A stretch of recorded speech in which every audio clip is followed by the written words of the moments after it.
Halo guys, selamat bertemu kembali di Akur Channel. Kali ini Mimin akan menceritakan kelanjutan Donghua Nine Sons Martial God bagian ke-126. Namun tak bosan-bosannya Mimin ingin mengucapkan maaf yang sebesar-besarnya, dikarenakan untuk video dan alur cerita tidak sama, jadi untuk videonya, hanya sebagai bumbu pemanis saja ya guys. Baiklah, supaya tidak berbasa-basi lebih lama lagi, langsung aja kita terobos ke ceritanya. Pada episode sebelumnya, diceritakan Ye Yunfei datang ke markas klan Xiao dan dengan mudah menembus pertahanan mereka. Bersama Feng Yunjue, ia menundukkan para petinggi klan dengan kekuatan mutlak hingga akhirnya mereka menyerah. Setelah itu ia menaklukkan klan Lei, sekte surga terpencil, dan tanah suci Kaisar Langit, lalu memaksa semuanya tunduk. Kelima kekuatan besar akhirnya berada di bawah kendalinya dan bahkan membentuk aliansi dengan sekte Tianyuan. Dengan bantuan mereka, Ye Yunfei membangun puluhan formasi kuat untuk melindungi sekte tersebut. Setelah semuanya aman, ia pergi menyelidiki medan perang kuno dan menemukan rahasia besar tentang iblis kuno, urat spiritual bumi, serta legenda menara Dao Surgawi yang dapat mengguncang seluruh dunia. Dengan keadaan seperti ini, Ye Yunfei kini memiliki seorang ahli tingkat pertama dari alam gua surga di sisinya. Sosok itu bahkan merupakan seorang kultivator hantu, keberadaan yang sangat langka di dunia kultivasi. Bagi Ye Yunfei, keberadaan seperti ini adalah bantuan yang sangat berharga. Seorang ahli alam gua surga saja sudah merupakan kekuatan yang sulit dicari, apalagi seorang kultivator hantu yang memiliki kemampuan khusus dan kekuatan tempur yang tidak bisa diremehkan. Setelah beberapa saat, Ye Yunfei akhirnya memutuskan untuk meninggalkan tempat itu. Ia menyampaikan niatnya untuk pergi, lalu bersama kedua rekannya mulai berjalan keluar dari medan perang kuno tersebut. Di tengah perjalanan meninggalkan tempat yang dipenuhi aura kematian itu, Humiao tiba-tiba memikirkan sesuatu yang membuatnya penasaran. Ia pun menanyakan sebuah hal yang sejak tadi terlintas dalam pikirannya. Ia bertanya apakah menurut Ye Yunfei menara Dao Surgawi benar-benar berada di benua Tianshuan. Pertanyaan itu membuat Ye Yunfei berpikir sejenak. Ia kemudian menggelengkan kepalanya perlahan. Menurutnya, hal itu tidak bisa dijelaskan dengan pasti. Ia teringat pada perkataan Guru Dadi sebelumnya. Tetua dari sekte misteri surgawi pernah melakukan deduksi besar dan menyimpulkan bahwa menara Dao Surgawi kemungkinan tersembunyi di 20 tempat berbeda. Benua Tianshuan hanyalah salah satu dari 20 kemungkinan tersebut. Tidak ada yang benar-benar mengetahui dengan pasti di mana menara Dao Surgawi berada. Meski begitu, Ye Yunfei memahami satu hal dengan jelas. Selama menara Dao Surgawi belum ditemukan, para pendekar dari wilayah Bintang Xuan Huang tidak akan berhenti memikirkan benua Tianshuan. Ia menghela napas pelan ketika menyadari hal itu. Tidak ada yang bisa dilakukan mengenai keadaan tersebut, karena daya tarik menara Dao Surgawi terlalu besar. Legenda mengenai harta itu mampu membuat para kultivator di seluruh dunia tergila-gila. Humiao kemudian menanyakan apa yang akan dilakukan Ye Yunfei selanjutnya. Ye Yunfei berpikir sejenak sebelum akhirnya mengambil keputusan. Ia memutuskan bahwa langkah pertama yang harus dilakukan adalah menyelidiki apakah masih ada ras iblis kuno yang tersisa di wilayah timur. Dengan keputusan tersebut, hari-hari berikutnya dihabiskan oleh Ye Yunfei bersama Huang Xiang dan Humiao untuk menjelajahi seluruh wilayah timur. Mereka mencari jejak keberadaan ras iblis kuno yang mungkin masih berkeliaran. Tidak lama setelah pencarian itu dimulai, Ye Yunfei mulai mendengar banyak kabar buruk. Berita mengenai ras iblis kuno yang membantai kota-kota manusia mulai tersebar di berbagai tempat. Selama beberapa hari Ye Yunfei berada di medan perang kuno sebelumnya, setidaknya 10 kota di wilayah timur telah diserang oleh ras iblis kuno. Di kota-kota yang menjadi korban serangan tersebut, tidak ada satupun manusia yang tersisa hidup. Seluruh penduduk dibantai tanpa ampun. Di setiap sudut kota hanya terlihat mayat-mayat yang terfragmentasi berserakan. Tubuh manusia yang menjadi korban serangan itu semuanya tercabik-cabik hingga hancur. Yang lebih mengerikan lagi, seluruh sumsum otak dan sari darah dari tubuh-tubuh itu telah terkuras habis. Pemandangan tersebut sangat tragis dan mengerikan. Berita mengenai pembantaian itu dengan cepat menyebar ke seluruh wilayah timur. Tidak lama kemudian, seluruh wilayah itu diselimuti suasana ketakutan. Semua orang mulai takut pada ras iblis. Di hampir setiap kota dan setiap wilayah, para pendekar bela diri mulai mengorganisir diri mereka secara spontan. Mereka bersiap untuk melawan ras iblis jika makhluk-makhluk itu muncul. Banyak kekuatan besar juga mulai mengirim pasukan untuk menyelidiki keberadaan ras iblis tersebut. Sementara itu, Ye Yunfei bersama Humiao dan Huang Xiang terus melakukan perjalanan dari satu kota ke kota lain yang telah dihancurkan oleh ras iblis kuno. Di salah satu kota yang pernah dimusnahkan oleh ras iblis kuno, mereka berdiri di udara dan memandang ke bawah. Kota itu telah berubah menjadi tempat kematian. Di bawah sana, jalanan dipenuhi dengan potongan tubuh dan mayat manusia. Tidak ada satupun orang yang masih hidup. Melihat pemandangan itu, Hu Miao kemudian menjelaskan sesuatu kepada Ye Yunfei. Menurutnya, alasan utama iblis-iblis kuno memakan otak dan menyerap sari darah manusia adalah untuk mengisi kembali kekuatan hidup mereka serta memulihkan kekuatan mereka yang telah melemah.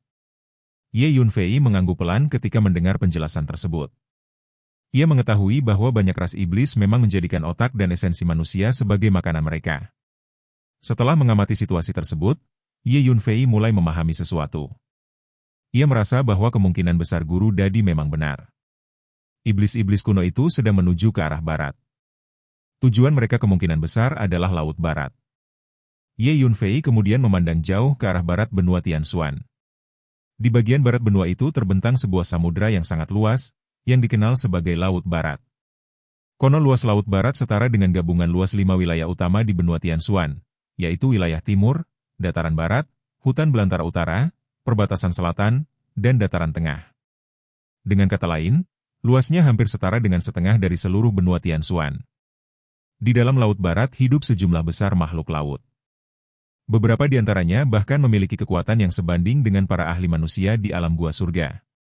Namun selama ini, makhluk-makhluk laut tersebut hampir tidak pernah berinteraksi dengan para pendekar manusia di benua Tianshuan. Karena itulah, bagi para praktisi bela diri manusia, Laut Barat selalu menjadi tempat yang penuh misteri. Ye Yunfei tidak menyangka bahwa pada masa lalu ras iblis kuno ternyata pernah membangun sebuah altar teleportasi antar dimensi di Laut Barat.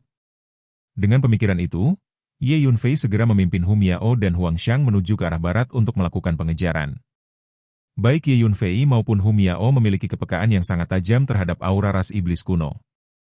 Mereka dapat dengan mudah merasakan tempat-tempat yang pernah didatangi oleh makhluk-makhluk tersebut. Setelah melakukan perjalanan selama lebih dari 10 hari, akhirnya mereka tiba di tujuan. Di hadapan mereka terbentang samudra luas yang tak berujung. Ye Yunfei, Hu Miao, dan Huang Xiang mendarat di sebuah pantai berpasir emas. Angin laut yang panas membawa aroma asin yang kuat, sementara kawanan burung laut terbang melayang di atas permukaan laut biru. Ketika mereka memandang ke kejauhan, yang terlihat hanyalah laut yang luas dan megah. Ombak-ombak besar bergulung tanpa henti, menciptakan pemandangan yang benar-benar menakjubkan. Hu Miao kemudian memastikan bahwa tempat itu memang Laut Barat. Ye Yunfei mengangguk pelan. Namun pada saat berikutnya, Hu Miao tiba-tiba merasakan sesuatu yang mengejutkan. Ia merasakan aura ras iblis kuno. Ye Yunfei juga segera menyadari hal yang sama. Tanpa ragu, ia segera bergerak menuju salah satu bagian garis pantai. Tidak lama kemudian, mereka menemukan sekelompok iblis kuno. Jumlah mereka sekitar 200 orang. Para iblis kuno itu berkumpul di pantai seolah-olah sedang menunggu sesuatu. Hampir setiap iblis membawa satu atau lebih mayat prajurit manusia. Mereka sedang menghisap otak dan sari darah dari tubuh-tubuh tersebut. Mayat para prajurit itu masih berlumuran darah segar, menunjukkan bahwa mereka baru saja dibunuh. Melihat pemandangan itu, niat membunuh yang kuat segera muncul di dalam hati Ye Yunfei. Ras iblis kuno yang memangsa manusia memang ditakdirkan menjadi musuh bebuyutan umat manusia. Ye Yunfei sendiri adalah manusia. Bagaimana mungkin ia mentolerir tindakan seperti itu? Tanpa ragu, Ye Yunfei melangkah maju menuju kelompok iblis kuno tersebut. Begitu melihat kedatangannya, para iblis kuno segera menyadari kehadiran seorang manusia. Mereka langsung meraung dengan marah. Dalam sekejap, satu demi satu iblis kuno menyerbu ke arah Ye Yunfei dengan kecepatan yang luar biasa. Setiap iblis memiliki tubuh setinggi 2 hingga 3 meter, tampak seperti makhluk yang terbuat dari baja, sangat kuat dan mengerikan. Udara di sekitar mereka bahkan berderit ketika mereka bergerak. Seluruh pantai dipenuhi debu dan pasir yang berterbangan akibat gerakan mereka. Dalam waktu singkat, lebih dari 200 iblis kuno telah mengepung Ye Yunfei dan kedua rekannya. Mereka tertawa dengan suara keras yang memekakan telinga dan penuh kengerian. Tatapan brutal dan rakus mereka tertuju pada Ye Yunfei.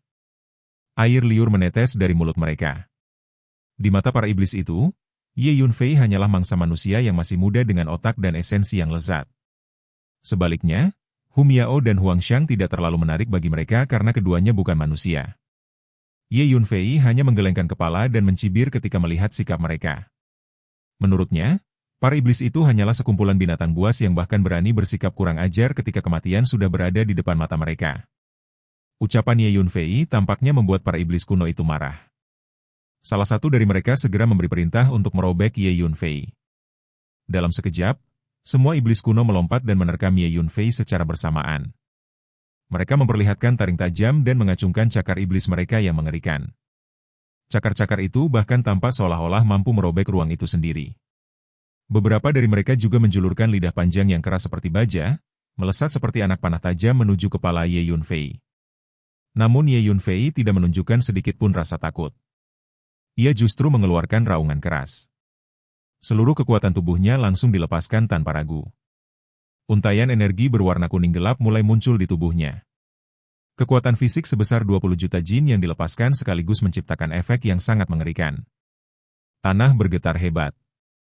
Sejumlah besar pasir terlempar ke udara hingga menutupi langit. Dalam sekejap, Ye Yunfei mengulurkan tangannya dan meraih lidah salah satu iblis kuno. Ia menariknya dengan kekuatan besar. Tubuh iblis itu langsung kehilangan keseimbangan dan terseret ke arah Ye Yunfei. Tanpa ragu, Ye Yunfei melayangkan pukulan. Kepala iblis kuno itu langsung hancur berkeping-keping dalam sekejap. Ledakan menggema keras di udara ketika pertarungan brutal itu dimulai. Setelah membunuh salah satu iblis kuno hanya dengan satu pukulan, tubuh Ye Yunfei langsung mengalami perubahan yang mencengangkan. Lengan Ye Yunfei mulai membengkak dengan cepat, otot-ototnya mengeras dan menonjol, lalu dalam sekejap mata berubah menjadi dua lengan naga yang tebal dan kuat. Pada saat yang sama, gumpalan energi purba yang berat muncul dari tubuhnya. Energi itu berdenyut seperti gelombang kuno yang berasal dari masa lampau, memancarkan tekanan yang mengerikan hingga membuat udara di sekitarnya terasa berat. Tanpa memberi kesempatan kepada para iblis kuno untuk bereaksi, Ye Yunfei dengan cepat mengulurkan kedua lengannya yang tebal dan panjang. Tangannya meraih paha dua iblis kuno yang berdiri paling dekat dengannya, lalu ia mengayunkannya dengan kekuatan yang luar biasa. Dua tubuh iblis kuno itu seketika berubah menjadi senjata di tangan Ye Yunfei. Ia benar-benar menggunakan dua kepala iblis kuno itu sebagai dua palu berantai. Tubuh mereka diayunkan seperti angin puting beliung yang menggila, menghantam ke segala arah. Setiap ayunan menghasilkan suara benturan yang mengerikan. Dalam waktu singkat, lebih dari selusin kepala iblis kuno dihancurkan hingga pecah berkeping-keping. Otak mereka berhamburan kemana-mana seperti buah yang dihancurkan palu raksasa. Adapun dua iblis kuno yang dipegang Ye Yunfei di tangannya, kepala mereka sudah lama hancur berkeping-keping. Tubuh mereka hanya menjadi alat pembantai yang dipakai oleh Ye Yunfei. Tinju Ye Yunfei melesat bergantian dengan kecepatan kilat. Ia melepaskan teknik penetrasi dewa pembunuh dari tinju dewa pembunuh iblis sejati. Setiap pukulan yang dilepaskannya membawa kekuatan yang mengerikan. Pukulan-pukulan itu menembus tubuh para iblis kuno tanpa ampun, menghancurkan organ dalam mereka hingga hancur berantakan, hanya menyisakan kulit luar yang masih utuh. Saat ini, Ye Yunfei benar-benar tampak seperti dewa pembantai atau iblis penghancur yang turun ke dunia manusia. Aura keganasannya sangat luar biasa. Beberapa saat kemudian, setelah rentetan serangan yang tak terhentikan itu, medan pertempuran berubah menjadi pemandangan yang mengerikan. Lebih dari 200 iblis kuno yang sebelumnya mengelilingi Ye Yunfei kini telah berubah menjadi potongan tubuh yang berserakan di pantai. Hanya tersisa sekitar selusin iblis kuno yang masih berdiri. Namun mereka tidak lagi menyerang. Mereka berdiri di sana seperti patung tanah liat. Tubuh tinggi mereka gemetar ketakutan. Mata mereka menatap Ye Yunfei dengan ekspresi yang dipenuhi ketakutan dan keputusasaan. Selama ini, di mata mereka, para seniman bela diri manusia di benua Tianxuan selalu dianggap sebagai makhluk yang lemah dan mudah ditindas. Namun sekarang, semua keyakinan itu hancur. Mereka tidak pernah membayangkan bahwa manusia muda yang tampaknya beradab ini akan membantai mereka dengan cara yang begitu biadab dan brutal. Para iblis kuno yang selama ini dikenal karena kebiadaban dan kekejamannya kini justru tampak seperti sekelompok anak ayam yang lemah dan tak berdaya di hadapan manusia muda ini. Ye Yunfei memandang mereka dengan tatapan dingin. Kemudian ia meraung. Ia melepaskan pukulan kuat lainnya. Selusin iblis kuno yang tersisa langsung terbunuh dalam sekejap mata. Tidak satu pun yang berhasil bertahan hidup. Pantai yang luas itu kini dipenuhi dengan sisa-sisa tubuh dan pecahan dari ras iblis kuno. Seluruh pertempuran itu bahkan belum berlangsung selama 10 tarikan napas. Hu Miao yang berdiri tidak jauh dari sana kemudian berbicara dengan nada serius. Ia mengatakan bahwa ada kemungkinan beberapa iblis kuno telah memasuki Laut Barat. Ye Yunfei mengangguk. Ia juga memikirkan hal yang sama. Namun masalahnya adalah Laut Barat terlalu luas. Dengan luas samudera sebesar itu, sangat sulit untuk menentukan lokasi pasti dari altar teleportasi yang dibangun oleh ras iblis kuno. Tatapan Ye Yunfei kemudian melayang ke arah samudera luas di kejauhan. Ombak biru yang tak berujung tampak bergulung-gulung di cakrawala. Namun tepat pada saat itu, sebuah suara tiba-tiba terdengar dari kejauhan.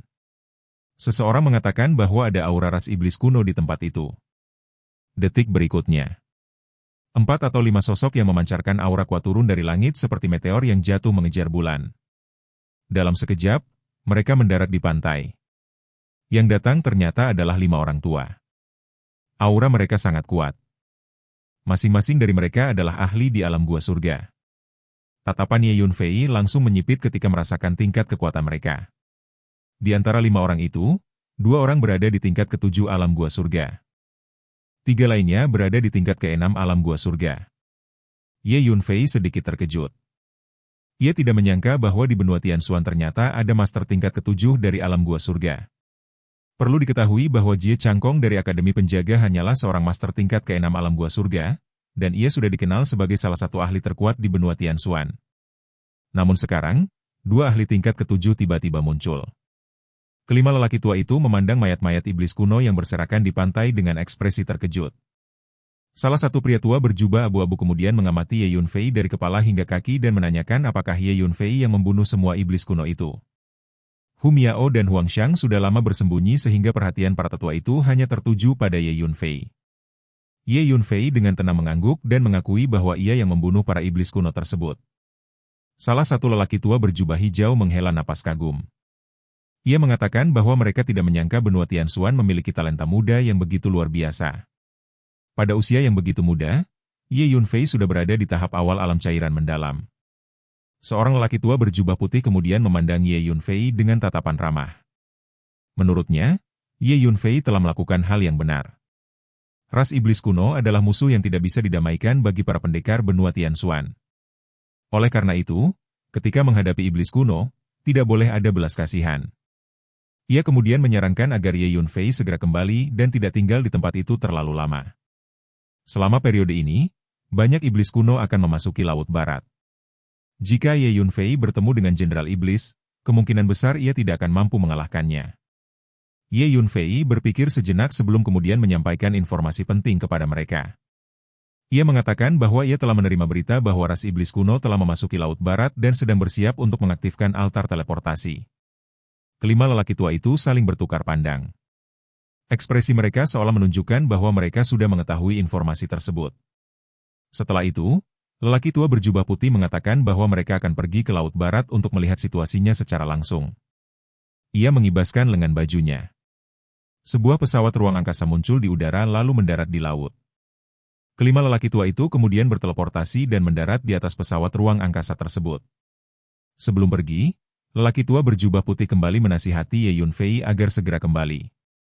Kemudian pesawat ruang angkasa itu meluncur menuju kedalaman Laut Barat. Setelah mereka pergi, Hu Miao berkata bahwa kelima orang itu sangat kuat. Ye Yunfei mengangguk. Kelima tetua itu memang berada di tingkat ke-6 atau ke-7 alam gua surga. Kekuatan mereka tidak kalah dengan Jie Changkong. Setelah berpikir sejenak, Ye Yunfei memutuskan untuk kembali ke Zhongzhou terlebih dahulu. Ia mengeluarkan sebuah pesawat ruang angkasa dan mulai terbang menuju Zhongzhou. Pesawat itu melesat cepat di atas daratan. Di dalam pesawat, Ye Yunfei duduk bersila dan beristirahat. Namun tiba-tiba, sebuah tangan spiritual raksasa turun dari langit dan menghantam pesawat ruang angkasa Ye Yunfei. Berkat kekuatan jiwanya yang tajam, Ye Yunfei langsung merasakan bahaya tersebut. Pada saat kritis itu, ia melesat keluar dari pesawat ruang angkasa. Pesawat ruang angkasa itu langsung hancur berkeping-keping oleh tangan raksasa kekuatan spiritual. Dari depan, sosok seorang lelaki tua berjubah abu-abu perlahan muncul. Ia adalah salah satu dari 5 lelaki tua yang tadi. Mata Ye Yunfei langsung dipenuhi amarah ketika ia menatap lelaki tua itu. Lelaki tua berjubah abu-abu itu memandang Ye Yunfei dengan tatapan penuh minat. Ia mengatakan bahwa Ye Yunfei memang misterius. Ia kemudian menanyakan apakah Ye Yunfei adalah orang yang bernama Ye Yunfei. Mendengar kata-kata itu, hati Ye Yunfei langsung bergerak. Sepertinya orang tua ini memiliki hubungan dengan para penguasa tertinggi di Zhongzhou. Ye Yunfei dengan dingin mengatakan bahwa siapa dirinya bukan urusan orang tua itu. Ia juga menanyakan alasan mengapa orang tua itu menyerangnya. Namun lelaki tua berjubah abu-abu itu tidak menjawab. Ia langsung mengulurkan tangannya dan meraih Ye Yunfei. Telapak tangannya membesar dengan cepat dan memancarkan tekanan spiritual yang sangat menakutkan. Badai energi dahsyat langsung menyapu seluruh area dan menelan Ye Yunfei. Ye Yunfei merasa seolah-olah tubuhnya sedang memikul sebuah gunung besar. Ia bahkan hampir tidak mampu bergerak. Lelaki tua berjubah abu-abu itu adalah seorang master tingkat ke-6 alam gua surga. Namun Ye Yunfei tidak menyerah. 20 juta jin kekuatan fisik meledak dari tubuhnya. Pada saat yang sama, sebuah matahari menyala dengan diameter sekitar 1 meter muncul dari dantian Ye Yunfei. Matahari itu melayang di atas kepalanya dan memancarkan energi yang kuat. Di belakang tubuh Ye Yunfei, sebuah roda 9 istana muncul. Di atas roda itu, 9 binatang suci meraung bersamaan, memancarkan aura purba yang menakutkan. Dengan kekuatan itu, Ye Yunfei akhirnya berhasil mendapatkan kembali kebebasannya. Ia segera mundur dan menjauh dari lelaki tua berjubah abu-abu itu. Ye Yunfei menatap orang tua itu dengan tatapan tajam dan penuh kebencian. Sementara itu, lelaki tua berjubah abu-abu terlihat agak terkejut. Ia tidak menyangka kekuatan Ye Yunfei bisa melampaui ekspektasinya. Namun sesaat kemudian ia melangkah maju seperti kilat abu-abu dan langsung mengejar Ye Yunfei. Kecepatannya sangat mengerikan. Ye Yunfei pun cukup terkejut. Ia segera mengaktifkan jubah bayangan surgawi, mempercepat kecepatannya 10 kali lipat dan mundur dengan kecepatan tinggi. Namun lelaki tua itu tetap mampu mengejarnya dengan jarak sangat dekat. Pada saat yang sama, lelaki tua itu kembali mengangkat telapak tangannya dan menekannya ke arah Ye Yunfei. Tekanan energi dari langit dan bumi menekan Ye Yunfei dari segala arah. Seolah-olah seluruh dunia sedang menyerangnya. Kekuatan alam yang mengerikan itu membuat darah mengalir dari sudut mulut Ye Yunfei. Dalam hati, Ye Yunfei tidak bisa menahan desahan. Seorang master tingkat ke-6 alam gua surga memang sangat kuat. Dengan kekuatannya sekarang, ia belum mampu menandingi mereka. Namun Ye Yunfei tetap melawan. Ia mengerahkan seluruh kekuatannya.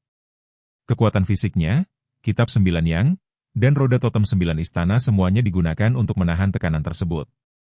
Pada saat yang sama, Ye Yunfei melepaskan pedang jiwa surgawi dan menyerang lautan jiwa lelaki tua itu. Serangan jiwa itu membuat lelaki tua berjubah abu-abu berhenti sejenak. Ekspresi terkejut muncul di wajahnya. Memanfaatkan kesempatan itu, Ye Yunfei segera mengaktifkan jubah bayangan surgawi. Tubuhnya langsung memasuki ruang dimensi dan menghilang tanpa jejak. Lelaki tua berjubah abu-abu itu menatap tempat Ye Yunfei menghilang. Dengan suara dingin ia mengatakan bahwa anak itu memang Ye Yunfei. Dan Ye Yunfei ternyata masih hidup. Berbagai teknik dan seni bela diri yang digunakan oleh Ye Yunfei jelas bukan berasal dari benua Tianxuan.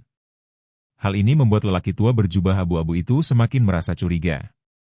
Dalam pikirannya muncul dugaan bahwa mungkin saja Ye Yunfei sebenarnya bukan berasal dari benua Tianxuan, melainkan datang dari wilayah bintang Xuan Huang yang berada di luar sana.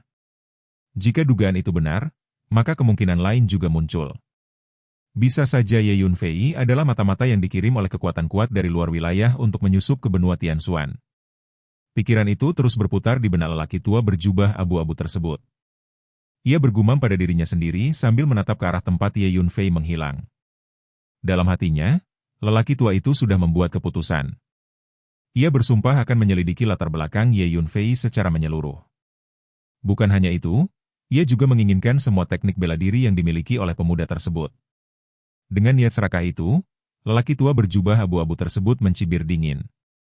Sementara itu, lebih dari 10 km dari lokasi sebelumnya, di sebuah area yang datar dan sunyi, sosok Ye Yunfei tiba-tiba muncul dari ruang kosong. Tubuhnya tampak sedikit terhuyung setelah keluar dari celah ruang. Ye Yunfei menggertakkan giginya dengan penuh kebencian.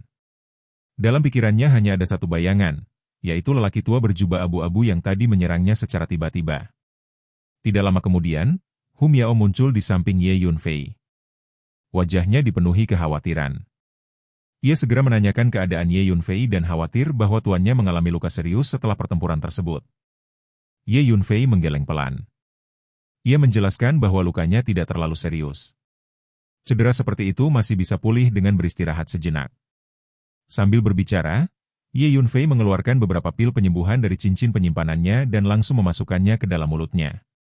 Begitu pil itu tertelan, khasiat obat yang kuat segera menyebar ke seluruh tubuhnya. Energi obat tersebut mengalir melalui meridian dan dagingnya, memperbaiki luka-luka yang disebabkan oleh tekanan kekuatan dari lelaki tua berjubah abu-abu itu. Sebenarnya, serangan dari lelaki tua itu tadi terjadi 2 kali.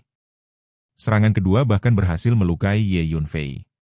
Setelah merasakan tubuhnya sedikit membaik, Ye Yunfei memutuskan untuk mencari tempat yang aman agar dapat menyembuhkan luka dengan tenang. Ia melepaskan kekuatan jiwanya untuk menyelidiki area di sekitarnya. Tidak lama kemudian ia menemukan sebuah gua yang tersembunyi di dekat lokasi tersebut. Tanpa membuang waktu, Ye Yunfei segera memasuki gua itu bersama Hu Miao. Begitu berada di dalam gua, Ye Yunfei langsung memasuki menara pantom.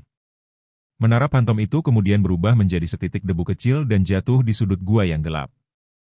Dengan cara itu, keberadaan menara tersebut hampir tidak mungkin ditemukan oleh orang lain. Sementara itu, Huangxiang tetap berjaga di luar gua untuk melindungi Ye Yunfei. Sebagai seorang kultivator hantu, Huangxiang memiliki kemampuan unik. Ia dapat menyatu dengan berbagai benda nyata di sekitarnya dengan sangat mudah. Bahkan jika lelaki tua berjubah abu-abu itu benar-benar datang mengejar, kemungkinan besar ia tidak akan mampu mendeteksi keberadaan Huangxiang. Di dalam menara pantom, Ye Yunfei mulai memulihkan dirinya dengan tenang. Selama beberapa hari berikutnya, ia terus menyembuhkan luka-lukanya. Ia juga mengonsumsi sejumlah besar ramuan penyembuhan untuk mempercepat proses pemulihan. 3 hari kemudian, luka-luka Ye Yunfei akhirnya sembuh sepenuhnya. Tubuhnya kembali dalam kondisi normal seperti sebelumnya. Setelah memastikan dirinya telah pulih, Ye Yunfei tiba-tiba teringat sesuatu. Ia bergumam pelan pada dirinya sendiri bahwa ini adalah kesempatan yang baik untuk mempraktikkan teknik dan seni bela diri geomansi yang baru saja ia peroleh. Dengan pemikiran itu, Ye Yunfei mulai membaca kembali berbagai teknik geomansi yang tersimpan di dalam lautan jiwanya. Ia mempelajarinya berulang-ulang dengan penuh konsentrasi. Dengan pengetahuan luas dan pengalaman bela diri yang telah ia kumpulkan selama 2 kehidupan, Ye Yunfei mampu memahami berbagai teknik kultivasi dengan sangat cepat. Baginya, mempelajari teknik baru hanyalah masalah waktu. Selama 1 bulan penuh di dalam menara ilusi, Ye Yunfei terus mempelajari dan mempraktikkan teknik serta seni bela diri geomansi tersebut. Akhirnya, setelah 1 bulan berlalu, Ye Yunfei keluar dari menara. Huangxiang yang berjaga di luar gua segera menyadari kehadirannya. Ia menanyakan apakah Ye Yunfei telah menyelesaikan pengasingannya. Ye Yunfei kemudian menanyakan apakah lelaki tua berjubah abu-abu itu pernah datang mencarinya. Huangxiang menjelaskan bahwa pada awalnya lelaki tua tersebut memang sempat melewati area itu beberapa kali. Kemungkinan besar ia sedang mencari Ye Yunfei. Namun setelah beberapa waktu berlalu, lelaki tua itu tidak pernah muncul lagi. Mendengar hal itu, Ye Yunfei kembali menggertakkan giginya setiap kali memikirkan lelaki tua berjubah abu-abu tersebut. Rasa marah di dalam hatinya masih belum hilang. Setelah itu, Ye Yunfei kembali melanjutkan latihan teknik geomansi. Ia menemukan sebuah ruang terbuka di dekat gua. Di tempat itu, Ye Yunfei duduk bersila di atas tanah dan mulai melepaskan kekuatan jiwanya ke dalam bumi. Kekuatan jiwanya meresap ke dalam tanah, mencoba merasakan energi yang tersembunyi di kedalaman bumi. Tidak lama kemudian, Ye Yunfei berhasil menemukan gumpalan gas kuning jauh di dalam tanah. Gas itu adalah inti dari energi bumi. Dalam ilmu geomansi, energi tersebut dikenal sebagai energi bumi. Kekuatan jiwa Ye Yunfei mengikuti aliran energi bumi tersebut. Perlahan-lahan, kesadarannya menyebar ke segala arah di bawah tanah. Ia mulai merasakan struktur tanah, topografi, aliran ki, serta bentuk pegunungan dan sungai di wilayah tersebut. Semua informasi itu perlahan memasuki lautan jiwanya. Tanpa disadari, Ye Yunfei memasuki keadaan yang sangat aneh. Tubuhnya seolah-olah mulai menyatu dengan bumi di bawah kakinya. Ia merasakan dirinya menjadi bagian dari tanah itu sendiri. Waktu berlalu perlahan. Tanpa terasa, 5 atau 6 hari telah berlalu. Tiba-tiba Ye Yunfei membuka matanya dan mengucapkan satu kata dengan suara pelan. Pada saat itu, bumi di sekitarnya tampak bereaksi. Tanah sedikit bergetar. Kemudian aliran energi bumi berwarna kuning cerah menyembur keluar dari dalam tanah dan berputar di sekitar tubuh Ye Yunfei seperti naga kuning yang melayang. Melihat fenomena itu, Ye Yunfei tersenyum puas. Langkah pertama dalam teknik geomansi, yaitu memanggil energi bumi, telah berhasil ia kuasai. Setelah itu Ye Yunfei tetap duduk bersila dan melanjutkan latihannya. Cahaya kuning yang menyilaukan mulai memancar dari tubuhnya. Seluruh tubuhnya tampak seperti sepotong giok kuning yang berkilau indah. Beberapa hari berlalu lagi. Tiba-tiba, pada suatu saat tertentu, tubuh Ye Yunfei menghilang dan langsung masuk ke dalam tanah. Tubuhnya berubah seperti seberkas cahaya kuning yang meluncur melalui tanah mengikuti jalur energi bumi. Pada awalnya gerakannya masih lambat. Tanah, lumpur, dan bebatuan sering menghalangi jalannya sehingga ia harus berhenti. Namun perlahan-lahan, kecepatannya meningkat. Akhirnya Ye Yunfei mampu bergerak bebas di bawah tanah mengikuti jalur energi bumi. Melihat kemampuan itu, Hu Miao tidak bisa menahan rasa kagumnya dan berseru terkejut. Ye Yunfei sendiri mengangguk pelan. Ia mulai menyadari bahwa ilmu geomansi memang sangat dalam dan luas. Ia bahkan merasa menyesal karena sebelumnya pernah meremehkan ilmu tersebut. 1 jam kemudian, Ye Yunfei kembali muncul ke permukaan tanah. Setelah itu ia mengeluarkan sebuah kompas berwarna kuning. Kompas surgawi tersebut adalah hadiah dari Taoist Dadi. Ye Yunfei memegang kompas itu dan menyalurkan energi spiritual ke dalamnya. Segera rune-rune kuning kecil muncul di dalam kompas dan mulai melayang keluar. Rune-rune itu berputar-putar di sekitar tubuh Ye Yunfei, memancarkan aura yang sangat misterius. Sementara itu, jarum magnet putih di tengah kompas terus berayun, mengikuti arah aliran energi geografis di bawah tanah. Ye Yunfei mengangguk puas ketika melihat fungsi kompas tersebut. Alat itu sangat membantu dalam praktik geomansi. Setelah itu ia menyimpan kompas tersebut kembali. Setelah berpikir sejenak, Ye Yunfei memutuskan untuk kembali ke Zhongzhou terlebih dahulu. Ia memperkirakan bahwa 5 tetua yang memiliki kekuatan alam gua surga kemungkinan besar sudah pergi ke Laut Barat untuk menghentikan ras iblis kuno mengaktifkan altar teleportasi. Karena itu, Ye Yunfei tidak berniat memasuki Laut Barat. Ia segera menggunakan teknik gerakannya dan menuju ke arah dataran tengah. Sehari kemudian, Ye Yunfei tiba di sebuah kota dan membeli pesawat ruang angkasa baru. Dengan pesawat itu, perjalanannya menjadi jauh lebih nyaman. Tidak lama kemudian, Ye Yunfei memasuki wilayah Zhongzhou. Di sana ia mulai mendengar berbagai berita tentang ras iblis yang membantai kota-kota manusia. Lebih dari selusin kota di Zhongzhou telah hancur akibat serangan ras iblis kuno.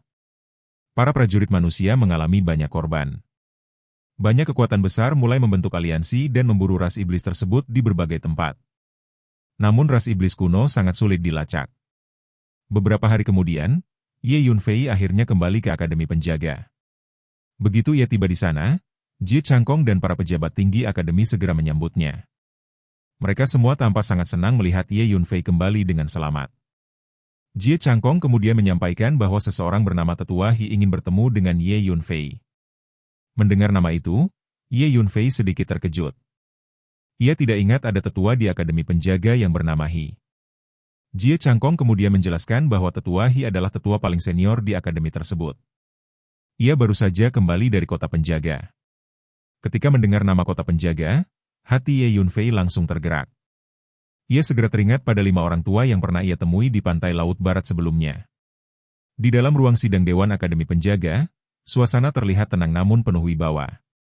Ruangan itu luas dan tertata rapi, dengan kursi-kursi para petinggi akademi yang tersusun menghadap ke tempat duduk utama di bagian depan. Di tempat tertinggi di ruangan itu duduk seorang pria lanjut usia. Penampilannya terlihat biasa saja dan tubuhnya agak kurus, tetapi sikap duduknya tegak dan tenang. Dari waktu ke waktu, matanya memancarkan cahaya tajam yang menunjukkan bahwa ia bukan orang biasa. Bahkan Xie Changkong, yang merupakan tokoh penting di Akademi Penjaga, hanya bisa duduk di sampingnya dengan sikap hormat.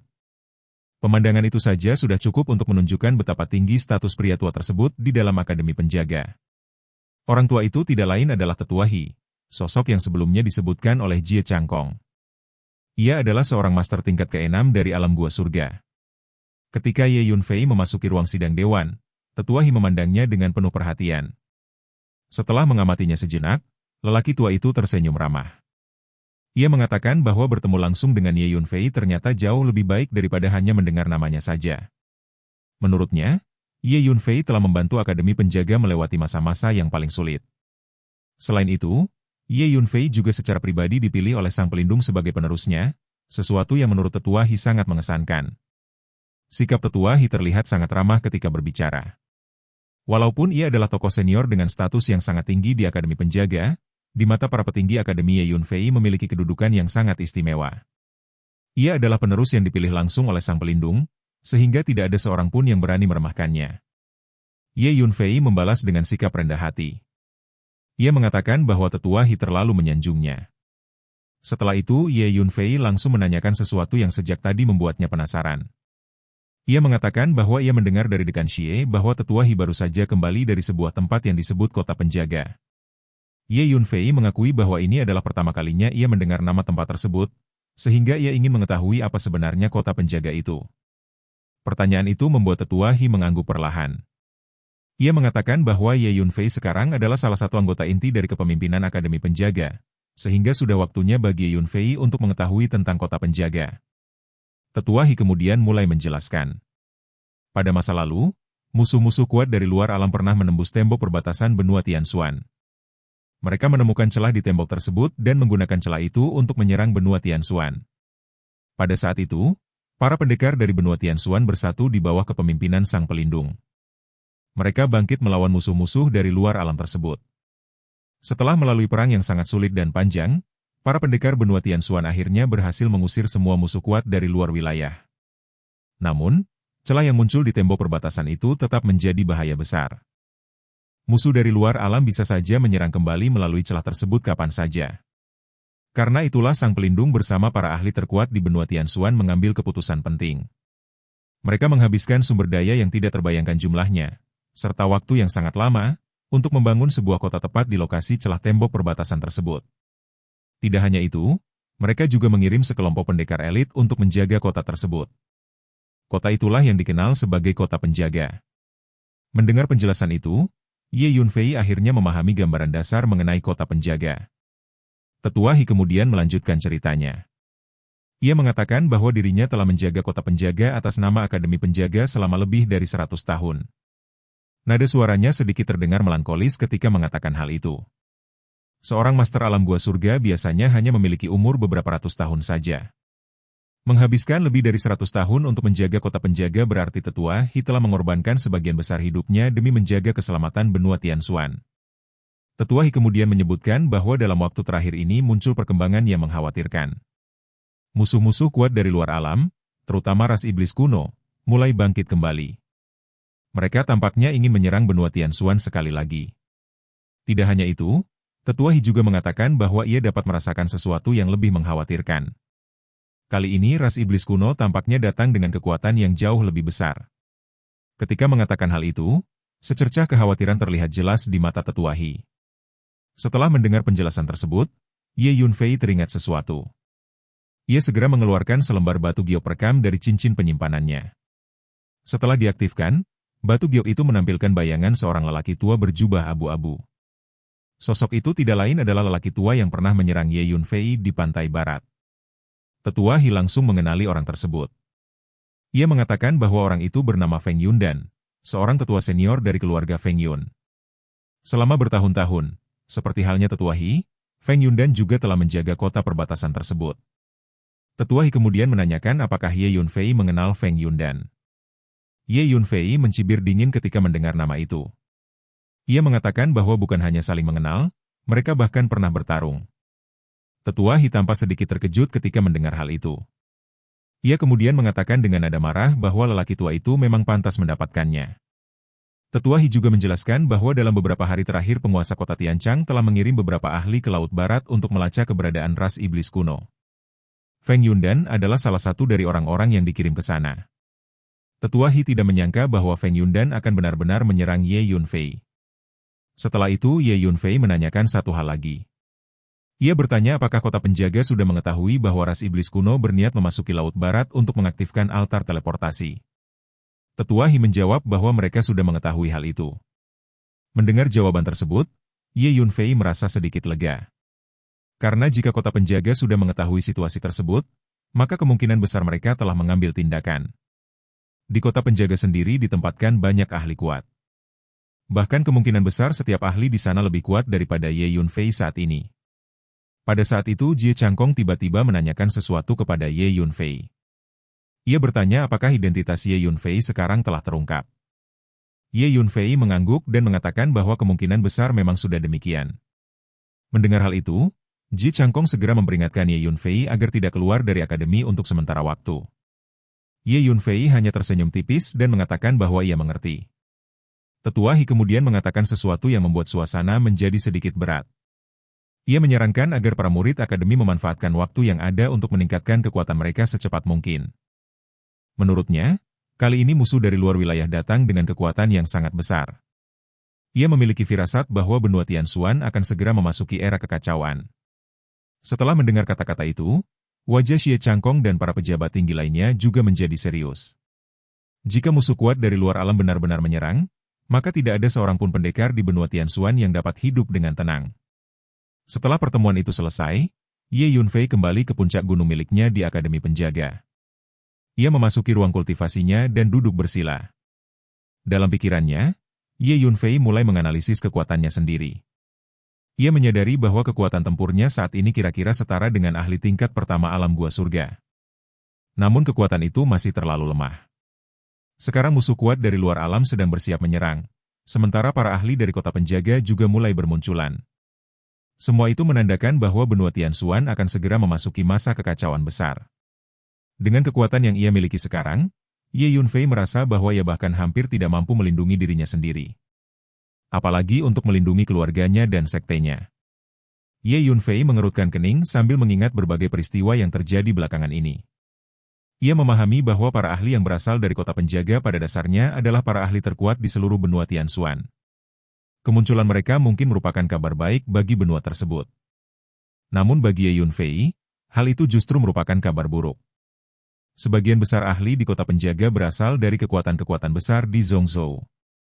Sementara para petinggi di Zhongzhou memiliki kebencian yang mendalam terhadap Ye Yunfei. Setelah berpikir lama, Ye Yunfei akhirnya menyimpulkan satu hal. Saat ini yang paling penting baginya adalah memanfaatkan waktu sebaik mungkin untuk meningkatkan kekuatannya. Ia kemudian memikirkan kondisi tubuh fisiknya. Teknik penguatan tubuh penggabungan darah iblis surgawi yang ia latih telah mencapai tingkat ke-6. Untuk melanjutkan latihan itu, ia membutuhkan lebih banyak esensi garis keturunan iblis kuno. Selain itu, Ye Yunfei juga telah mengembangkan tubuh Kaisar Azur Kayu hingga tingkat kecil. Hanya dengan tubuh fisiknya saja, ia sudah mampu menahan serangan dari ahli alam cairan mendalam tingkat lanjut. Jika ia berhasil meningkatkan teknik tersebut hingga tingkat menengah, maka tubuh fisiknya mungkin akan mampu menahan serangan dari para ahli tingkat ketiga bahkan tingkat keempat alam gua surga. Bahkan para ahli tingkat kelima, ke-6, atau ke-7 alam gua surga mungkin hanya mampu melukai tubuhnya dengan parah, tetapi tidak akan mampu membunuhnya. Hanya para ahli tingkat ke-8 alam gua surga atau lebih tinggi yang memiliki kemungkinan untuk membunuhnya. Hal itu akan menjadi kartu truf penting bagi Ye Yunfei untuk menyelamatkan nyawanya. Terutama setelah peristiwa ketika ia terluka oleh Feng Yundan, Ye Yunfei semakin ingin memperkuat tubuh fisiknya. Akhirnya Ye Yunfei mengambil keputusan. Ia harus berusaha mengumpulkan material atribut kayu yang langka dan berharga untuk meningkatkan tubuh Kaisar Azur Kayu hingga tingkat menengah. Namun ia juga tahu bahwa mengumpulkan material kayu yang langka dan berkualitas tinggi bukanlah hal yang mudah. Hal itu membutuhkan uang dalam jumlah yang sangat besar. Namun Ye Yunfei memiliki identitas lain. Ia adalah Guru Liu Yun. Seorang alkemis hebat yang bahkan dihormati oleh Sang Master Pil. Dengan status seperti itu, Ye Yunfei yakin bahwa mengumpulkan material langka beratribut kayu bukanlah hal yang terlalu sulit baginya. Sehari kemudian, sebuah kabar mengejutkan tiba-tiba menyebar ke seluruh wilayah Zhongzhou di dataran tengah. Berita itu menyebar dengan sangat cepat di kalangan para praktisi bela diri, seolah-olah angin kencang yang melintasi seluruh negeri. Kabar tersebut menyatakan bahwa Guru Liu Yun telah kembali ke Zhongzhou. Berita itu segera menimbulkan kegemparan yang besar. Banyak praktisi bela diri yang langsung berseru kegirangan setelah mendengar kabar tersebut. Mereka merasa sangat bersemangat karena akhirnya sosok legendaris itu kembali muncul. Selama ini, banyak orang yang membutuhkan pil tingkat tinggi namun kesulitan menemukan ahli alkimia yang cukup andal untuk memurnikannya. Oleh karena itu, kemunculan Guru Liu Yun dianggap sebagai kabar yang sangat baik. Semua orang di Zhongzhou mengetahui satu hal yang sangat penting tentang Guru Liu Yun. Ia hampir tidak pernah menolak siapapun yang datang meminta pil darinya. Selama seseorang mampu menyediakan imbalan yang cukup, Guru Liu Yun akan dengan murah hati membantu memurnikan pil bagi mereka. Karena alasan itulah, begitu kabar tersebut tersebar, banyak sekali praktisi bela diri yang segera membawa berbagai hadiah dan bahan berharga. Mereka berbondong-bondong menuju tempat di mana Guru Liu Yun muncul. Tidak lama kemudian, muncul kabar lain yang menyebar dengan cepat. Dikatakan bahwa Guru Liu Yun hanya menerima bahan-bahan langka dan berharga yang memiliki atribut kayu. Semua jenis harta lainnya tidak ia terima. Namun para praktisi bela diri di Zhongzhou sama sekali tidak merasa terkejut dengan berita ini. Hal itu karena sejak dahulu Guru Liu Yun memang selalu meminta bahan-bahan dengan atribut kayu sebagai imbalan. Di langit Zhongzhou, sebuah kereta kuda hitam tampak melayang perlahan di udara. Kereta itu terlihat sederhana namun memancarkan aura misterius. Di bagian depan kereta tersebut duduk seorang pelayan tua berpakaian hitam yang sedang duduk bersila. Pada masa lalu, pelayan tua berpakaian hitam yang selalu mengikuti Guru Liu Yun adalah Feng Yunjue. Namun sekarang sosok itu telah digantikan oleh Huang Xiang. Huang Xiang adalah seorang kultivator hantu. Ia memiliki kemampuan alami untuk mengubah penampilannya dengan berbagai cara yang sulit dikenali oleh orang lain. Karena itu, meskipun ia duduk di depan kereta sebagai pelayan tua, hampir tidak ada orang yang dapat mengenali identitas aslinya. Di dalam kereta, Hum Yao sedang menghitung berbagai keuntungan yang mereka peroleh selama 2 hari terakhir. Setelah selesai menghitung, ia berbicara kepada Ye Yunfei dengan nada puas. Menurutnya, hasil yang mereka peroleh dalam 2 hari terakhir sudah cukup bagus. Namun Ye Yunfei hanya menggelengkan kepalanya. Menurutnya, jumlah harta karun alam beratribut kayu yang mereka peroleh masih jauh dari cukup. Semua harta beratribut kayu yang berhasil ia kumpulkan selama 2 hari terakhir masih belum memadai untuk mendukung kultivasinya dalam meningkatkan tubuh Kaisar Biru Kayu hingga tingkat menengah. Setelah berpikir sejenak, Ye Yunfei kemudian memberi perintah kepada Huang Xiang. Ia meminta Huang Xiang mengarahkan kereta menuju Menara Pil. Mendengar keputusan itu, Hum Yao merasa sedikit terkejut. Ia menanyakan apakah Ye Yunfei benar-benar berniat pergi ke Menara Pil. Ye Yunfei mengangguk dengan tenang. Ia menjelaskan bahwa Menara Pil seharusnya memiliki sejumlah besar material langka dan berharga yang memiliki atribut kayu. Karena itu, ia berencana membuat kesepakatan dengan mereka. Mendengar kata-kata itu, Hum Yao dan Huang Xiang sama-sama merasa terkejut. Memang benar bahwa pada kompetisi alkimia terakhir, Dan Jun telah mengakui bahwa kemampuan alkimianya masih kalah dibandingkan Guru Liu Yun. Namun hal itu tidak berarti bahwa hubungan antara Menara Pil dan Guru Liu Yun menjadi ramah. Sebaliknya, sejak kejadian ketika Guru Liu Yun mempermalukan Menara Pil di depan umum, banyak orang di Menara Pil diam-diam menyimpan rasa tidak suka terhadapnya. Karena itulah, meskipun Menara Pil memiliki banyak bahan langka beratribut kayu, belum tentu mereka bersedia memberikannya kepada Guru Liu Yun. Namun Ye Yunfei hanya menjawab dengan tenang bahwa mereka akan mengetahuinya nanti. Kereta kuda hitam itu terus bergerak perlahan menuju Menara Pil. Sepanjang perjalanan, banyak sekali praktisi bela diri yang mengikuti kereta tersebut. Mereka semua datang untuk meminta pil kepada Guru Liu Yun. Hampir setiap kali kereta itu tiba di suatu tempat, kereta hitam tersebut langsung dikelilingi oleh sejumlah besar pendekar bela diri. Pemandangan itu tampak seperti sebuah upacara penghormatan yang megah. Selama seseorang mampu menyediakan bahan-bahan langka beratribut kayu yang memuaskan Ye Yunfei, ia akan membantu mereka memurnikan pil. Dengan cara ini, Ye Yunfei mulai mengumpulkan semakin banyak harta karun alam beratribut kayu. Selain para praktisi bela diri yang datang meminta pil, banyak pula utusan dari berbagai sekte dan klan besar. Mereka membawa hadiah-hadiah yang sangat mewah dengan harapan dapat menjalin hubungan baik dengan Guru Liu Yun. Bagaimanapun juga, seorang ahli alkimia hebat yang bahkan dikagumi oleh Sang Master Pil tentu merupakan sosok yang layak dijadikan sekutu oleh kekuatan manapun. Ye Yunfei menerima semua hadiah tersebut dengan senyuman. Bagi seorang ahli alkimia, menerima hadiah adalah sesuatu yang sangat wajar. Akhirnya, kereta hitam itu tiba di Kota Dan. Kota Dan adalah markas besar dari Menara Pil. Para ahli dari Menara Pil telah menerima kabar kedatangan Guru Liu Yun sebelumnya. Begitu kereta hitam itu tiba, para ahli Menara Pil langsung terbang ke udara. Mereka berdiri tinggi di langit sambil menatap kereta hitam tersebut dengan tatapan waspada. Sang kepala menara bersama para tetua Menara Pil juga muncul. Semua orang memandang kereta hitam di depan mereka dengan penuh kewaspadaan. Saat ini nama Guru Liu Yun sudah terlalu terkenal. Bahkan mulai muncul sebuah rumor di Zhongzhou yang mengatakan bahwa tingkat alkimia tertinggi di benua Tianxuan bukan lagi milik Menara Pil, melainkan milik Guru Liu Yun.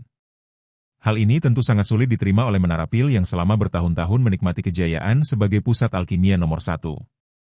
Setiap anggota Menara Pil merasa tidak nyaman dengan rumor tersebut. Dan sekarang, Tanpa diduga, Guru Liu Yun benar-benar datang ke markas mereka lagi. Kepala menara kemudian menangkupkan tangannya dan bertanya dengan suara keras mengenai tujuan kedatangan Guru Liu Yun. Ye Yunfei perlahan keluar dari kereta. Ia berdiri dengan tangan di belakang punggung dan berbicara dengan tenang. Ia mengatakan bahwa ia ingin bertemu dengan Dan Jun dan membuat sebuah kesepakatan dengannya. Mendengar hal itu, para petinggi menara pil sedikit terkejut. Namun kepala menara kemudian mengatakan bahwa setelah kompetisi pil berakhir, Dan Jun telah memasuki pengasingan dan belum keluar. Karena itu, ia menyarankan agar Guru Liu Yun kembali. Para petinggi menara pil sebenarnya memang tidak menyukai Guru Liu Yun. Karena Dan Jun sedang mengasingkan diri, mereka juga tidak berniat melaporkan kedatangan Ye Yunfei. Namun Ye Yunfei tetap tenang. Ia mengatakan bahwa sebenarnya ia memiliki sebuah pil berharga tingkat 5 yang ingin ia pelajari bersama Dan Jun. Namun jika Dan Jun sedang sibuk, maka ia tidak akan mengganggu. Dengan bantuan kekuatan spiritualnya, suara Ye Yunfei terdengar sangat jauh. Setelah mengatakan itu, Ye Yunfei berbalik dan kembali ke kereta. Ia memerintahkan Huang Xiang untuk pergi. Kereta itu pun mulai berbalik arah. Namun pada saat itu sebuah suara tiba-tiba terdengar. Seseorang meminta Guru Liu Yun untuk menunggu. Sosok itu langsung muncul dari kejauhan dan tiba di samping kereta. Orang itu tidak lain adalah Dan Jun. Kepala menara dan para tetua menara pil sangat terkejut melihat kemunculan Dan Jun. Mereka segera maju untuk memberi hormat. Ye Yunfei tersenyum tipis ketika melihat Dan Jun. Ia menyinggung bahwa Dan Jun sebelumnya dikatakan sedang mengasingkan diri. Dan Jun tidak memedulikan hal itu. Ia segera menanyakan dengan penuh semangat apakah Ye Yunfei benar-benar memiliki pil berharga tingkat 5. Ye Yunfei tidak menjawab dengan kata-kata. Ia hanya melambaikan tangannya. Sebuah pil putih muncul di udara. Pil itu adalah pil berharga tingkat 5. Pil tersebut dibuat dari ramuan tingkat 5 yang Ye Yunfei peroleh dari tanaman obat di sekitar kolam putih tempat Taois Dadi berada di medan perang kuno. Begitu melihat pil tersebut, mata Dan Jun langsung berbinar seperti seseorang yang menemukan harta karun. Kepala menara dan para tetua menara pil juga tercengang. Bahkan menara pil sendiri tidak mampu memproduksi pil berharga tingkat 5. Dan Jun segera memerintahkan agar Guru Liu Yun dipersilakan masuk dengan hormat. Ia bahkan meminta agar teh segera diseduh untuk menjamu tamunya dengan layak. Akhirnya Ye Yunfei dibawa ke sebuah pavilion kecil yang indah. Dan Jun secara pribadi memintanya untuk mengajarkan seni alkimia. Kepala menara pil bahkan harus bertindak seperti seorang pelayan. Ia merebus air, menyeduh teh, dan menuangkannya untuk para tamu. Di seluruh benua Tianxuan, hanya 2 orang yang pernah dilayani secara pribadi oleh kepala menara seperti itu, yaitu Dan Jun dan Guru Liu Yun. Pada akhirnya Ye Yunfei menggunakan 2 pil berharga tingkat 5 untuk membuat kesepakatan dengan Dan Jun. Ia meminta sebagai imbalan sejumlah besar harta karun alam beratribut kayu. Pil berharga tingkat 5 sangat berharga. Dan Jun tentu saja langsung setuju. Ia segera memerintahkan kepala menara untuk mengambil banyak bahan beratribut kayu dari perbendaharaan menara pil. Bahan-bahan tersebut termasuk 1 tanaman obat tingkat 5, puluhan tanaman obat tingkat 4, serta ratusan tanaman obat tingkat 2 dan 3. Selain itu, Dan Jun juga memerintahkan orang-orangnya untuk memanen banyak ramuan spiritual dari ladang obat menara pil. Semua bahan tersebut kemudian diserahkan kepada Ye Yunfei. Dan Jun bahkan memberikan lebih dari selusin cincin spasial yang berisi tumpukan besar tumbuhan spiritual. Melihat semua itu, Ye Yunfei merasa sangat puas.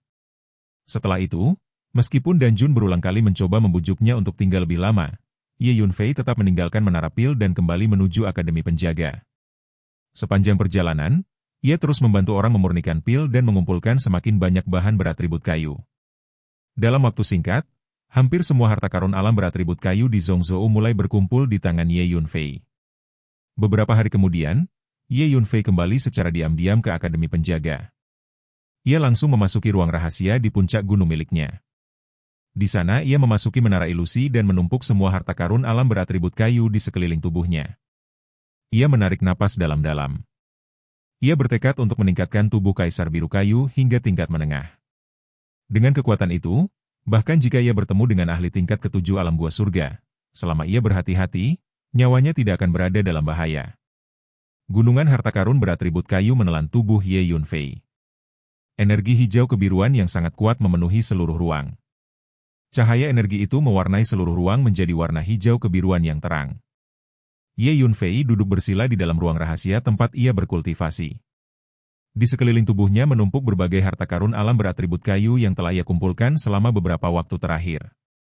Tumpukan bahan berharga itu membentuk gundukan besar yang hampir menelan seluruh ruangan.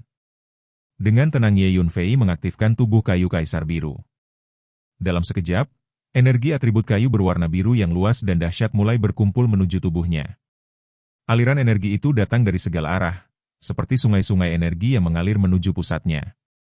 Tubuh Ye Yunfei memancarkan cahaya biru yang sangat menyilaukan. Cahaya itu membuat tubuhnya tampak seperti sepotong giok biru yang indah, bersinar dengan aura misterius yang sulit dijelaskan. Sementara Ye Yunfei sedang berkultivasi dengan tenang di ruang rahasia tersebut, di tempat lain di benua Tianshuan situasi mulai berubah. Di dataran tengah, di sebuah gurun yang sangat terpencil dan sunyi, terdapat sebuah istana bawah tanah yang besar. Di dalam istana itu terdapat sebuah aula yang luas namun remang-remang, dipenuhi aura yang dingin dan suram. Seorang pria parubaya berpakaian hitam berjalan masuk ke dalam aula tersebut dengan langkah hati-hati. Ia kemudian berhenti di depan sebuah sosok yang diselimuti kabut hitam pekat. Dengan sikap hormat, pria berpakaian hitam itu melaporkan bahwa mereka baru saja menerima kabar bahwa Ye Yunfei masih hidup. Sosok yang diselimuti kabut hitam itu adalah penguasa makam Neter Surgawi. Ia merupakan salah satu ahli paling kuat di seluruh benua Tianshuan sekaligus sosok yang paling misterius. Mendengar laporan itu, penguasa makam tampak sedikit terkejut. Ia tidak menyangka bahwa Ye Yunfei masih hidup setelah semua peristiwa yang terjadi sebelumnya. Menurutnya, Ye Yunfei benar-benar sangat beruntung karena berhasil selamat dari semua itu. Setelah beberapa saat berpikir, penguasa makam itu mengeluarkan perintah. Ia memerintahkan agar orang-orangnya kembali dikirim untuk membunuh Ye Yunfei. Di makam Tianyo, siapapun yang menjadi target pembunuhan mereka tidak boleh dibiarkan hidup. Jika seseorang yang mereka incar berhasil bertahan hidup, maka hal itu akan merusak reputasi organisasi tersebut. Penguasa makam berbicara dengan nada tenang namun penuh tekanan.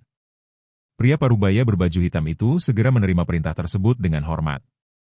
Namun ia kemudian menyampaikan sebuah berita lain. Ia mengatakan bahwa markas besar mereka telah mengeluarkan sebuah dekrit. Markas besar memerintahkan cabang makam Tianyo di benua Tianshuan untuk sepenuhnya membantu ras iblis kuno dalam menyerang benua ini. Sebagai imbalannya, ras iblis kuno telah memberikan hadiah yang sangat besar. Mendengar hal itu, penguasa makam tampak tidak keberatan sama sekali. Ia bahkan mengatakan bahwa ia sudah lama merasa bosan tinggal di benua yang terpencil dan terbelakang seperti benua Tianshuan. Jika mereka membantu ras iblis kuno menghancurkan benua Tianshuan, maka mereka bisa kembali ke markas besar di wilayah bintang Xuan Huang. Setelah itu, ia langsung memberikan perintah kepada bawahannya. Ia memerintahkan agar segera dikirim orang untuk menghubungi ras iblis kuno dan melakukan segala upaya untuk membantu invasi mereka ke benua Tianshuan. Sementara itu, di tempat lain, di markas besar keluarga Feng Yun di Zhongzhou, sebuah kabar yang sama juga telah sampai. Ketika kepala keluarga Feng Yun mendengar bahwa Ye Yunfei masih hidup, ia tidak marah. Sebaliknya, ia justru merasa senang. Baginya, kabar ini merupakan hal yang baik. Selama Ye Yunfei masih hidup, berarti mereka masih memiliki kesempatan untuk mendapatkan semua teknik bela diri yang dimiliki oleh pemuda tersebut. Tanpa ragu, kepala keluarga Feng Yun segera mengeluarkan perintah agar orang-orangnya mencari kesempatan untuk menangkap Ye Yunfei. Pada waktu yang hampir bersamaan, di markas besar tiga kekuatan besar lainnya, Klan Xiao, Sekte Angin Ilahi, dan Sekte Api Surgawi, para petinggi mereka juga menerima berita bahwa Ye Yunfei masih hidup. Tanpa ragu, mereka semua mengeluarkan perintah yang sama. Mereka memerintahkan orang-orang mereka untuk terus memburu Ye Yunfei. Kekuatan-kekuatan besar ini telah lama mengincar berbagai teknik bela diri yang dimiliki Ye Yunfei. Selain itu, permusuhan di antara mereka hampir tidak mungkin lagi diselesaikan. Sementara berbagai kekuatan besar mulai bergerak di daratan, di Laut Barat situasi lain sedang berlangsung. Laut Barat adalah samudra yang sangat luas. Luasnya bahkan setara dengan gabungan 5 wilayah besar di benua Tianshuan, yaitu wilayah timur, dataran barat, hutan belantara utara, perbatasan selatan, dan dataran tengah. Jauh di bawah permukaan laut yang dalam, tersembunyi sebuah istana bawah laut yang sangat besar. Di dalam istana bawah laut tersebut terdapat sebuah altar kuno. Di sekeliling altar itu, lebih dari 10.000 iblis kuno sedang bersujud sambil melantunkan mantra ras iblis kuno yang misterius. Di barisan paling depan dari lebih dari 10.000 iblis tersebut, terdapat sekitar selusin iblis kuno yang tubuhnya luar biasa tinggi. Mereka duduk bersila dengan tangan membentuk segel, terus-menerus melafalkan rune iblis kuno yang dalam dan mengarahkannya ke altar.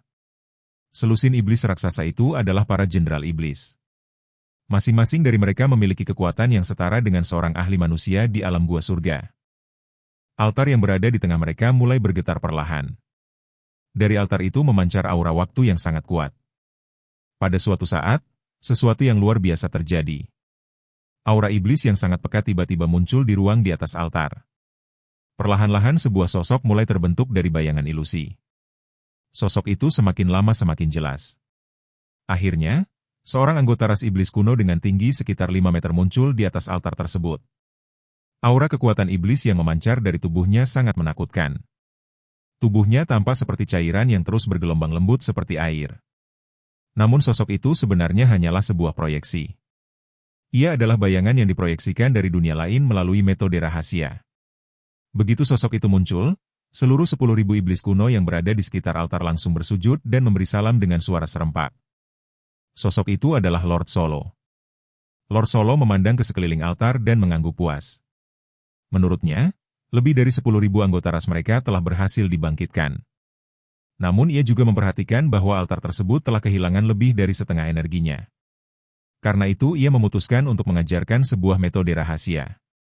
Ia memerintahkan agar para iblis kuno secara bergiliran mempersembahkan kekuatan dan esensi iblis mereka ke altar. Dengan cara itu, altar tersebut dapat diperbaiki. Menurutnya, proses perbaikan altar akan memakan waktu sekitar 3 bulan. Setelah altar itu sepenuhnya pulih, pasukan ras iblis kuno akan dapat kembali ke benua Tianshuan melalui altar teleportasi tersebut. Ia mengatakan bahwa benua Tianshuan akan menjadi surga bagi ras iblis kuno. Di tempat itu mereka dapat membalas dendam atas kematian yang pernah mereka alami di masa lalu. Setelah memberikan instruksi tersebut, Lord Solo mengulurkan jarinya. Gelombang kekuatan jiwa melesat dari jarinya dan memasuki kepala salah satu jenderal iblis. Seorang jenderal iblis kemudian melangkah maju untuk melapor. Ia mengatakan bahwa mereka telah menerima informasi bahwa para ahli manusia dari benua Tianshuan telah memasuki Laut Barat. Para ahli manusia itu berusaha mencegah mereka memperbaiki altar tersebut. Mendengar laporan itu, Lord Solo langsung memberikan perintah baru. Ia memerintahkan agar setengah pasukan iblis kuno dikirim untuk membangun altar teleportasi palsu di berbagai lokasi di Laut Barat. Tujuannya adalah untuk mengalihkan perhatian para ahli manusia. Selain itu, ia juga mengatakan bahwa markas besar makam Tianyo di wilayah Bintang Xuan Huang telah menyetujui kerjasama dengan ras iblis kuno. Cabang makam Tianyo di benua Tianshuan akan membantu mereka sepenuhnya. Lord Solo memerintahkan agar para iblis segera menghubungi makam Tianyo dan meminta bantuan mereka untuk menghadapi para ahli manusia di Laut Barat. Tidak hanya itu, pasukan iblis kuno juga akan melancarkan serangan besar ke kota penjaga. Dengan cara itu, seluruh perhatian para pendekar manusia di benua Tianshuan akan tertuju pada kota penjaga. Dengan begitu, tidak akan ada ahli manusia yang datang mengganggu proses perbaikan altar. Mendengar rencana tersebut, semua jenderal iblis merasa sangat gembira. Lord Solo kemudian menyerukan agar seluruh ras iblis kuno bekerja keras. Ia mengatakan bahwa kali ini ras iblis kuno telah menyiapkan rencana yang matang. Mereka pasti akan berhasil kembali ke benua Tianshuan. Semua iblis kuno langsung meraung penuh semangat. Mereka berteriak bahwa mereka akan kembali ke benua Tianshuan dan membunuh semua manusia yang mereka benci. Bagi mereka, manusia hanyalah makhluk rendah yang otak dan esensinya dapat mereka serap untuk memperkuat energi iblis mereka. Setelah itu, sosok proyeksi Lord Solo perlahan menghilang dari altar. Sementara itu, di Akademi Penjaga. Di puncak gunung tempat Ye Yunfei tinggal, di dalam ruang rahasia di Menara Hantu, kultivasi Ye Yunfei akhirnya mencapai tahap akhir. Semua harta karun alam beratribut kayu yang menumpuk di sekeliling tubuhnya telah habis diserap.